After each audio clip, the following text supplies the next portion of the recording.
Hello everyone, welcome to the channel. My name is Nihal. Today let's discuss another important Web API interview question. What are the main return types supported in Web API? In Web API, the return type of an action method determines how data is sent back from the server to the client. It defines what response will be returned, how response is formatted, and which HTTP status code is sent, and how much control the developer has over the response. Choosing the right return type is important because it affects API readability, scalability, and client communication. The selection of an return type depends on the application requirement, complexity of response, and scalability consideration. Now let's look at the common return type used in the Web API. First one is a primitive type.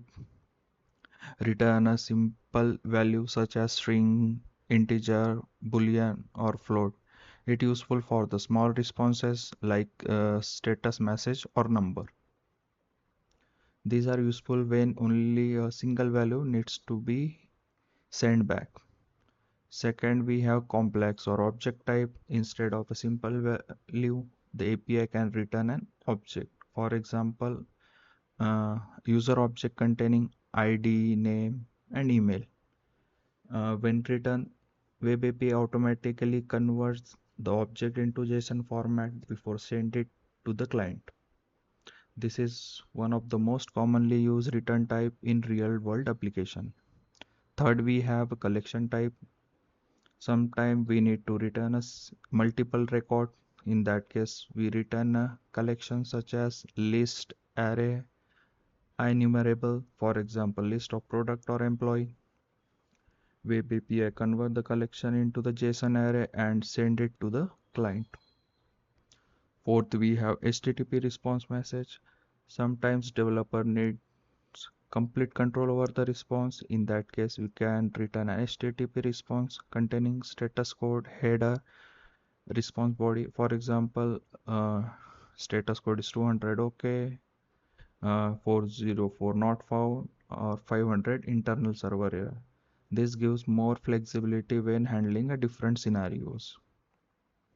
Fifth, we have action result or action result in modern ASP.NET Core Application API. The most commonly used return type is action result or action result. This allows us to return different responses based on the business logic. For example, if data is found, in that case return OK. If input is invalid, in that case it return bad request. If a record does not exist, then return not found.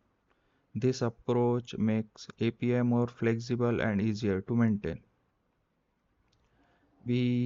Let's discuss the interview tips. If interviewer asks which return type is preferred in ASP.NET Core Web API, you can answer like action result or action result is usually preferred because it provides flexibility to return different HTTP status code and response type from the same action method.